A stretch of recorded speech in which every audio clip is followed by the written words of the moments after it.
butter.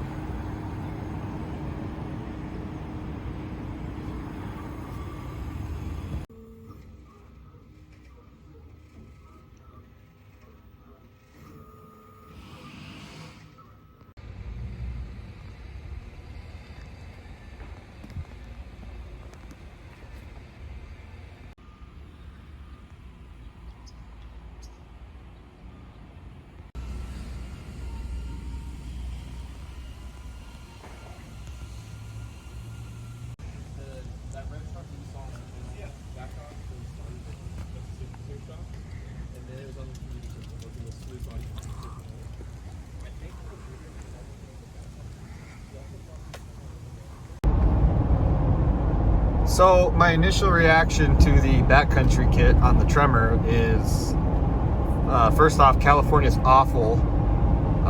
The traffic here is just a nightmare.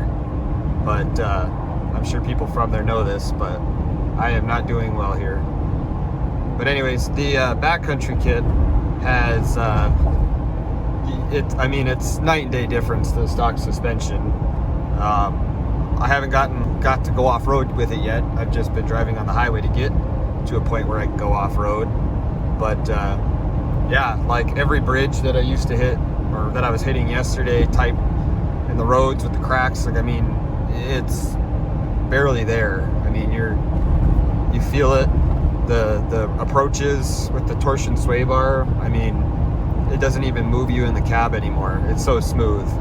It's insane how well this thing rides. I'll go over it more in detail when I stop, but just the initial first take on it. It does seem to rub the splash guards still, which I was hoping it wouldn't, but it is what it is. But yeah. She is a bit of a desert racer now, doing 55 down this road. It's like all washboardy and whatnot, just to see how it feels. Feels pretty smooth, but I'm gonna slow down because I'm kind of going faster than they recommend for this road. Just had to try her out.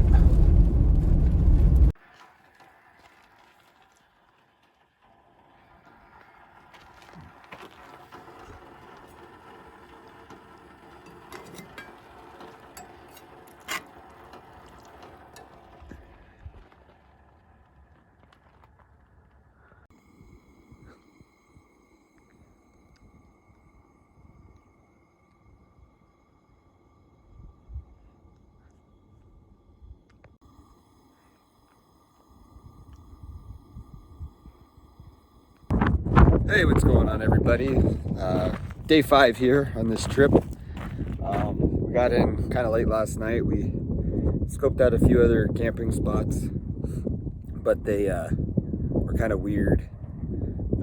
I don't like going to a camp spot if it's dark and I don't have service. I don't really know what's around you.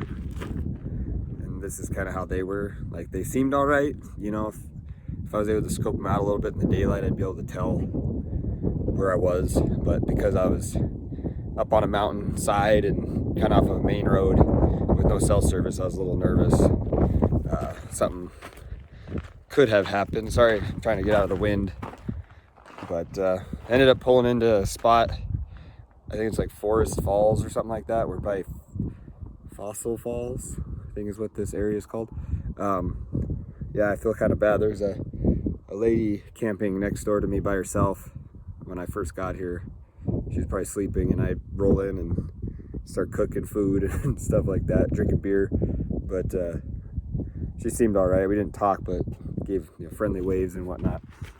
She just left, but just got done making coffee, eating some food, just kind of cleaning myself up and cleaning the campsite up. And then we're gonna head to Cerro Gordo. I think it's like a 50-some mile drive to Keeler, and then the trail is right off that road. So I don't really have any plans after that, but I might cut over to Vegas. Looks like there's a trail that goes that way once you get up top of the mountain or behind the mountain or something. So that's kind of the plan for today. So before we get going, I figured I'd go over the kit that I got. This is a 2.0 Carly backcountry. It's a 2-inch shock body. It's a 2.5-inch overall height. So the truck pretty much sits exactly the same. I had a ready lift spacer underneath the factory coil, which is gone now because this new spring takes up the whole thing. The shocks are custom valved per Carly's recipe, and yeah, the shock itself is different than an off the shelf shock, so it's a little bit more superior. And then I got the torsion sway bar with these end links here that are, I believe they're all rebuildable, they're greasable. Everything about this kit is replaceable, greasable, serviceable, anything you can think of. So it should last the lifetime of the truck. And then there's a adjustable track bar there in the middle, and that helps center the axle and gives it a little bit better cycling when you're off-roading and stuff like that, when the axle articulates. And then it's hard to see, but there's a high mount steering stabilizer as well. That's a Carly proprietary valving as well, I believe.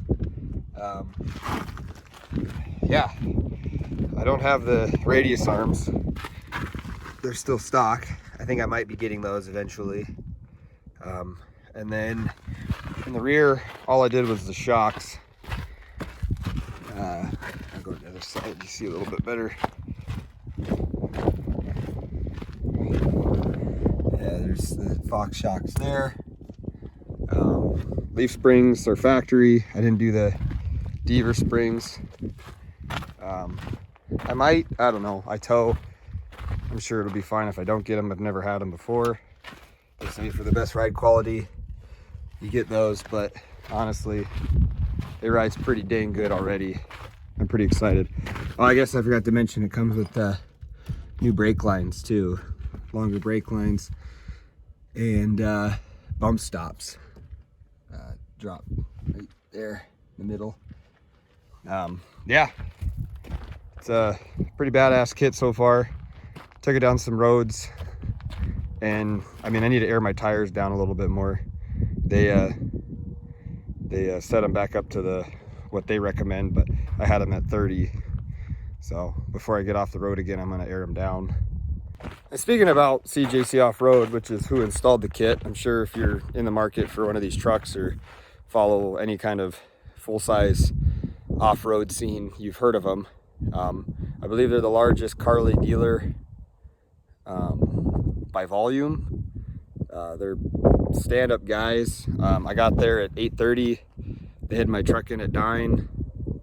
I sat there in the waiting room and just kind of hung out, you know.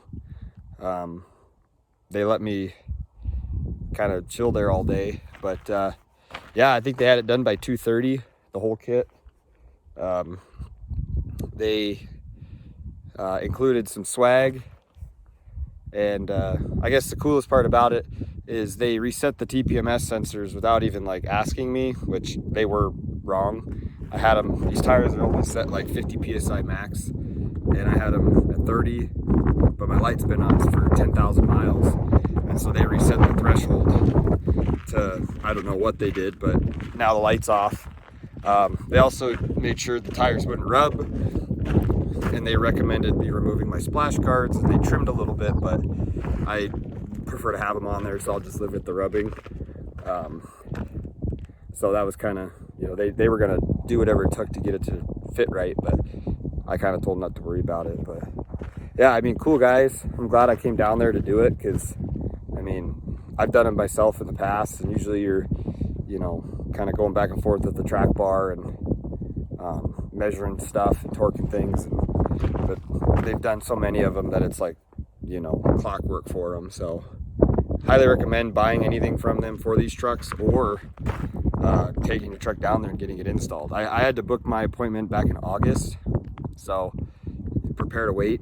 I mean, that's kind of the trend with everything nowadays. But yeah, highly recommend CJC Offroad. I plan on continually purchasing stuff from them. I'm thinking about getting some machined, or like the I don't know if they're machined or polished or what they are, but the methods that are all, you know, polished looking, I guess. But I'll probably order them through them. Yeah, highly recommend them. Just figured I'd say a few words about them because my experience was great and it was superior than what I thought it was going to be. So anyways, back to the video.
Just got done at Cerro Gordo, met Brent, the guy who bought it and has been headlonging the renovation on it.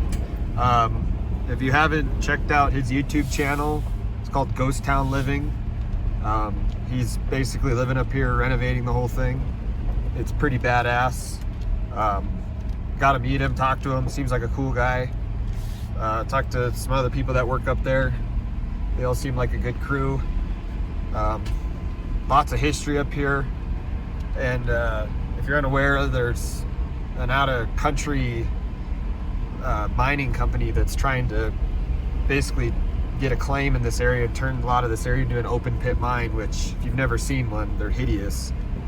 So just something to be aware of if you check all this stuff out and you want to, you know, help contribute and change, you know, the outcome of all that. But in the meantime, we're traveling down the backside of the mountain. Gonna tie into another highway and head towards Las Vegas.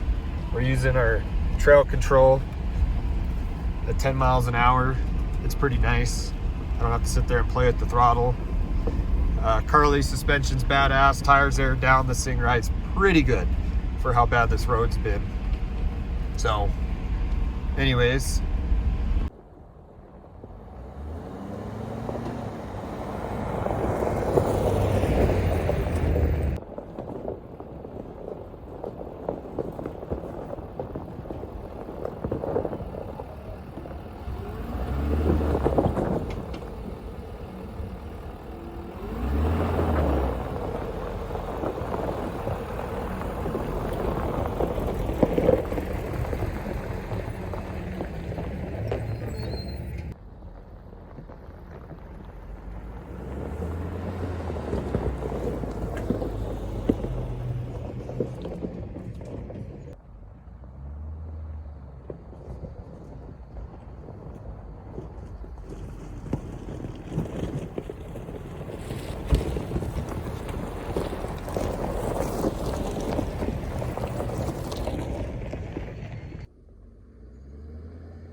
Wowzers.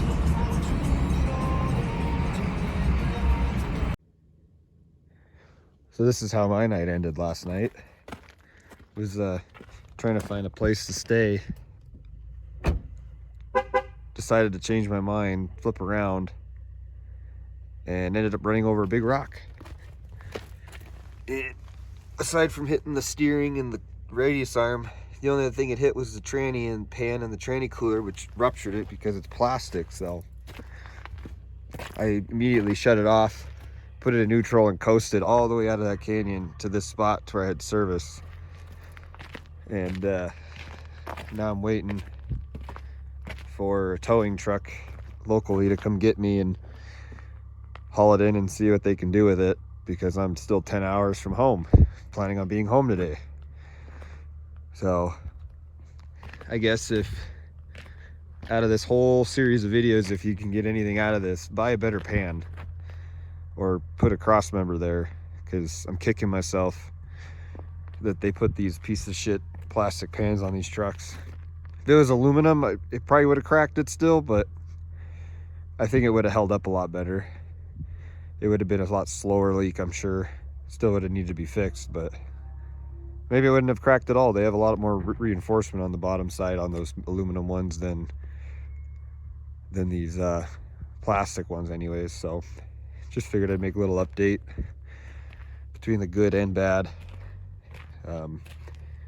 Yeah, so I guess I'll let you know what I end up doing.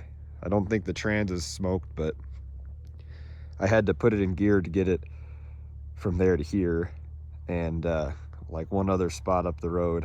So I'm hoping, being that it was low on fluid, it didn't do any permanent damage, but it did make a weird noise reminiscent of a bad clutch pack in a 6R140 I built a few years back. So here's the hoping.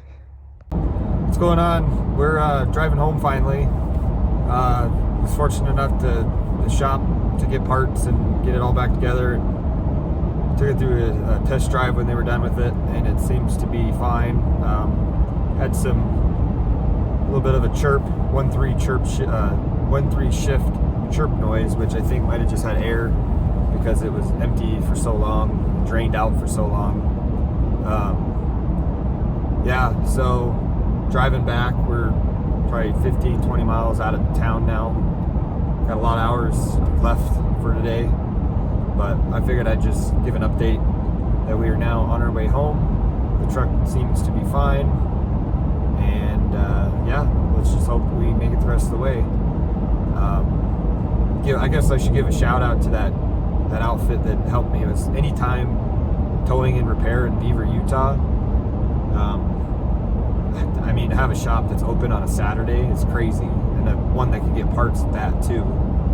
So pretty thankful that they were able to get me towed in, get a plan, and get it achieved in a decent amount of time. Granted, I got stuck there for 2 days, but it wasn't really their fault. So if you're broke down in the area, check them out. They're awesome. And yeah, I guess we'll continue on home. So we're just got back into the state of Montana, and it's snowing. Good way to end the trip, but I figured I'd just make a quick little update on my trip home.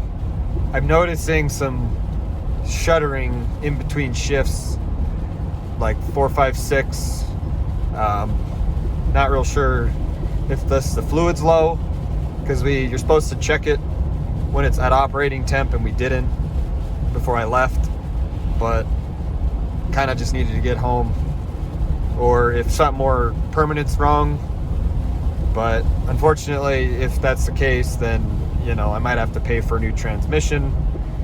They're a lot of money, but I'm prepared to do whatever I gotta do to keep the truck running. That's kind of one of the things with any sport, hobby thing related to vehicles. You got to be prepared to pay to play, basically.